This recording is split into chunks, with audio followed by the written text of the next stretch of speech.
What's up guys, this is Miasin. So unless you've been living under a rock or something, you would be aware of the fact that the Fiend Smith engine is pretty much tier 0 in the OCG now. It's being played in just about everything that isn't Tenpai because, you know, that can only really play Tenpai Dragon cards. But in everything else, either, you know, the Yubel deck or even Snake Eyes, even when it's not even a Fiend-based deck, the Fiend Smith engine is extremely good. There are a lot of things that you can do with it.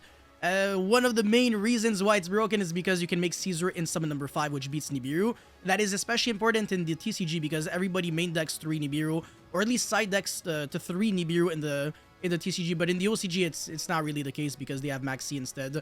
But we also have the ability to go into Beatrice and then, you know, send anything, and that could be, you know, floodgates that we can also tutor out with like Angel Blue tiers and stuff like that. It's just disgusting. The sky's the limit, honestly, with this engine.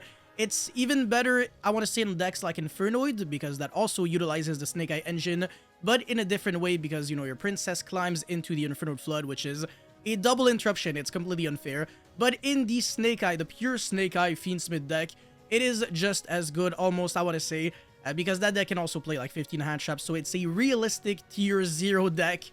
Because, again, it's super consistent, super powerful, it can naturally go second, and this engine just fixes a lot of issues for your deck. So yeah, I'll be showing you guys some combos as well as deck profile featuring this engine and the Snake Eye deck. Again, it is the next tier 0 deck for the WCQ season. So NA and Europe, I don't know if it's also going to be the case for Central and South. Maybe they have their WCQ before Infinite Forbidden, I'm not 100% sure.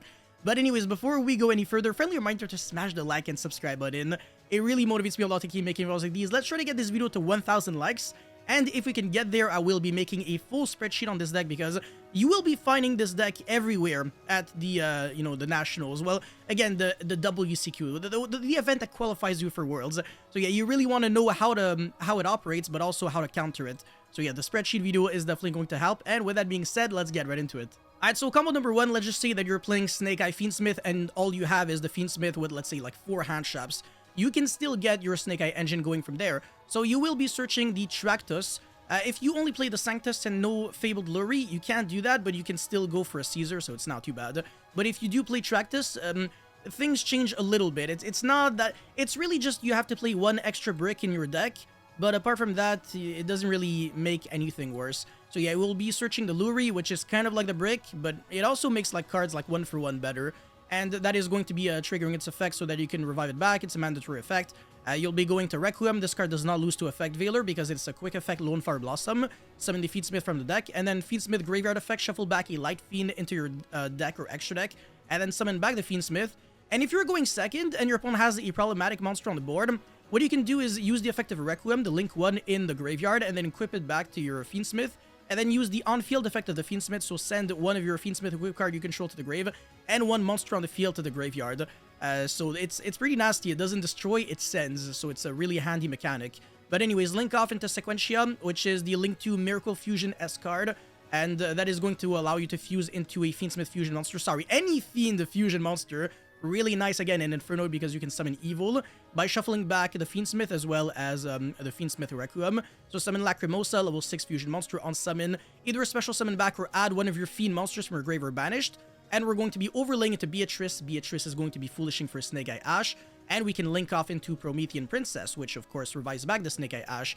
Oh, and by the way, when you send the Lacrimosa to the graveyard, it can shuffle back a Light Fiend from your grave into the deck or extra deck and then inflict 1200 damage to your opponent. Which makes it so that if you have to go into time against this deck, you now have a way to 100% lose, which is kind of frustrating. But anyways, Princess revive back Snake Eye Ash, Surge the Populace, and then special summon that, Surge the Divine Temple, and then Divine Temple is going to be placing... there are a lot of options here, but I want to say the Snake Eye Diabellstar was one of my favorite ones, because it also allows you to only play 1 Flamberge, so it really... You have the choice between going like 2 Flamberge, no Diabellstar, or you can even go like 2 Flamberge, 1 Diabellstar, but then you're playing 1 extra brick, so I don't know if it's really worth it. Anyways, the Populace will be placing back the... no, sorry, the Diabellstar will summon itself back and place the Promethean Princess in the Spell and Trap Zone, and then link off into Selene. Selene will always have 3 spell counters because of the Tractus, as well as whatever you just placed with Snake Eye Diabellstar and Divine Temple. And then Selene revive back the Snake Eye Diabellstar, and then use the effect of Snake Eye Ash, send itself, and the card that you placed with Snake Eye Diabellstar, summon Oak, revive back the Populace. And then Oak Effects, send the Snake Eye Diabellstar, summon Flamberge, link off into Appaloosa, Flamberge, revive back 2 monsters, and then link off into IP Masquerade. And then Populist is going to be placing back the Flamberge, and that is going to be pretty much all we can really do. We still have Princess in the graveyard, as well as, you know, obviously Appaloosa, IP, and a Flamberge in the Spell and Trap Zone. So that is quite a lot of pressure off of one single card that doesn't even have the word Snake Eye in its name, so not too bad. Imagine, though, when you got Snake Eye Ash and the Fiend Smith. Alrighty, so in this situation, I have pretty much everything I could be, you know, asking for. So Snake Eye Ash as well as the Fiend Smith, of course. Normal summon, search the Populist, and then summon that, and get my search again for the Divine Temple. We're going to be going as if we were going for the regular one-card combo. If we get stopped at any moment, the beauty about the Fiend Smith engine is that we can just use it and pretend like we're going to the Fiend Smith engine, but in reality, we're just going to be going like maybe Beatrice, send something, and then go Princess, because we're summoning so many bodies on the field that we can easily recover through something that is interrupting our Snake Eye Ash. And because of the fact that we're starting off as if we were playing like regular Snake Eye, we're also beating Nibiru because, you know, we're summoning Flamberge early on. But anyways, Fiend Smith is going to be pitching itself, summon the get the Tractus, and then get the Luri. Discard that, summon the Requiem off of the Luri, summon the Fiend Smith, and we're going to be linking off into Sequentia, which is going to be fusing. You don't have to use the effect of Populist here, but it's not too bad. And yeah, summon the Dees Irai, and then link off into Promethean Princess, and then summon back a bunch of monsters there. Yeah, that does play a bit into Nibiru with this sequencing, but there has to be a way to beat it. But this is the greedy version, of course, assuming that you want to make as many interruptions as possible, because we do get to make Omni Negates in this board. But anyways, Oak revive back the Snake Eye Ash, and then Princess revive back the Flamberge. And this is where it gets very interesting. So our Princess looks like it's kind of blocking us from doing what we want to do, but there is a counterplay. But first things first, we're going to be going Snake Eye Oak, send the Ash, summon Snake Eye Diabellstar, and then go Fiend Smith Sequentia, place itself in the Spell and Trap Zone. And because of the fact that we now have a Link monster equipped to Dees Irai, or whatever, how you're supposed to pronounce this, I really don't care. This can negate cards on the field up to the total level, up to the total Link rating of Link monsters equipped to it. So we can negate up to 2 cards. So we can negate our own Princess, meaning that we are no longer locked under Fiend monsters, fire. Because a lot of people think that this is a condition, when in reality it's a continuous effect. So if you negate that, you can start summoning IP and stuff like that, even though you have Princess on the field. So yeah, now we're going to be linking off into Appaloosa, and link off the Snake Eye Diabellstar and the Populist at the same time, so that the Populist can place the Snake Eye Diabellstar in the Spell and Trap Zone. So that's the reason why we didn't want to use Populist effect in the graveyard very early on. We wanted to hold it for this exact moment. And then Snake Eye Diabellstar effect now, and then of course Flamberge plays the IP, place whatever, it doesn't really matter too much. And at this point you can make Harbinger. So that's a lot of interruptions. And it's even more than you think, because once you go Divine Temple, summon the IP, after negating with this Irai, you link off it to SP or whatever else you want to do. And this Irai also has an effect that when it is sent to the graveyard, you get to shuffle back a Light Fiend monster from a graveyard or deck into the extra deck, just like the other one, the Lacrimosa, but instead of burning for 12, you get to target 1 card on the field and send it to the graveyard. So it's also a kind of like a way to add a bonus interruption when you're linking it off with IP Masquerena. And this cannot be targeted by card effects because it is equipped with Sequentia. So yeah, Appaloosa, Harbinger, IP, up to 2 Omni Negates, but it only negates once. So it's just that you can negate 2 cards on the field at the same time. And you got Princess in the graveyard, but I don't really see how you can summon a fire monster yet. So if you have any way of making this combo better, please let me know in the comment section. But anyways, let's get into the deck profile now. Alrighty, so for the deck list, as you can clearly see, we're playing 15 hand traps in a 40 card deck list. So what people are doing right now, sometimes they're doing 15 and 40, or they're doing 18 and 42 or 43, because they're playing cross out and triple tactic talent. But the issue with those cards is that when your opponent is not playing the hand traps that you're trying to counter, then you basically have dead cards in your hand. So if you're playing against like Despia, for example, those cards serve no purpose whatsoever. So if we're playing, let's say, a proactive engine that also gets your stuff going proactively, like the Fiend Smith engine, instead of playing cross out and talent, your deck is going to be more consistent, and you still have like multiple layers of play going second, because you can bait stuff with the Fiend Smith engine and then go into your Snake Eye engine, or the other way around. So you lead with the Snake Eyes, and then if you get stopped, you go the Fiend Smith cards, and then you can go into Beatrice and Princess and stuff like that. So it's really scary. But yeah, Imperm, Veiler, Mourner, Ash, Nib, I want to say that's pretty much the 15 best that you can play. Droll is also a really good one, because if your opponent starts immediately with the Fiend Smith searching the Tractus, you droll, and they can't do anything because they're searching a search card. So it's pretty much going like upstart into upstart and then getting drolled. That's pretty much as if you had to, you know, not draw a card and also be under mistake. It's pretty rough. But yeah, anyways, 3 Fiend Smith, 1 Tractus, 1 Lori. You can also play 2 Tractus or 2 Tractus, 1 Lori, and 1 Sanctus, which is this card right there, the Hornet Drones.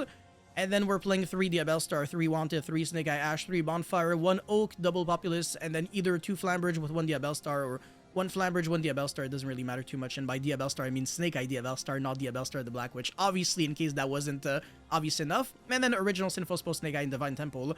1 for 1, again, just like I mentioned before, I can summon pretty much everything in this deck, including Fabled Luri, which is a 1 card, nothing? Hold on a second.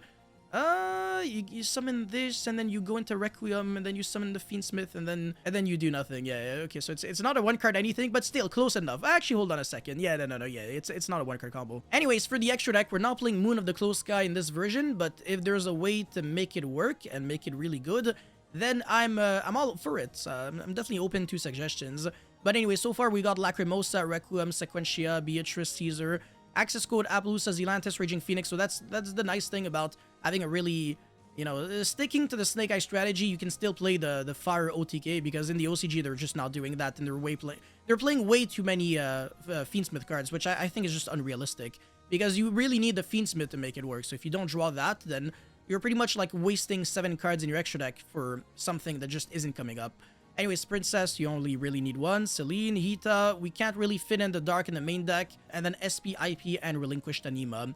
So that's it for the side deck. And for the, extra deck. And for the idea section in a way. Again, I already talked about Cross-Mounted Talents. You can play that instead of the Fiend Smith engine. But then you're really just playing a pre-infinite Forbidden deck, which kind of gives you a disadvantage in a format that's going to be even crazier than this one that we're currently in. Which, by the way, is happening in like a month. So you should already start playtesting now. But yeah, Angel of Blue Tears with any normal trap card, Floodgate of your choosing. This is what you can do with Beatrice. When you send Lacrimosa, you're burning damage, and Angel of Blue Tears, if it's in the grave, and the damage is being inflicted, you can banish it and then set a normal trap card directly from your hand or deck. So that's how you get D-Berry and Blackwood Labs. You don't even need transaction rollback, so that's pretty scary. And then Fiend Smith Sanctus, yeah, we talked about that. Phoenix, really hard to fit in. Same thing with Dark, and yeah, it's even harder if you want to like main deck Harbinger with the Snake Eye Diabellstar because that's an additional slot in your extra deck. But the Dece era, you can do it just only post game 1 when you know exactly what your opponent is playing. Because if you're trying to summon this against like Despia, you're gonna be in a really good position. And yeah, obviously Harbinger is also really good against Despia. Both of these cards, they negate effects on the field, not activation. So they can negate Branded Fusion in the best possible way. And yeah, Moon of the Close Sky. It's even better when you got Underworld Goddess, but yeah, I don't know if that's gonna come up too often. Anyways, that's pretty much it for this video, guys. Thank you so much for watching. Don't forget to like and subscribe. And let me know your thoughts about Snake Eye Fiend Smith in the comment section below. And if you think this deck is going to be ruining Yu-Gi-Oh! Even more when it'll come out. And I'll see you guys very soon. Peace.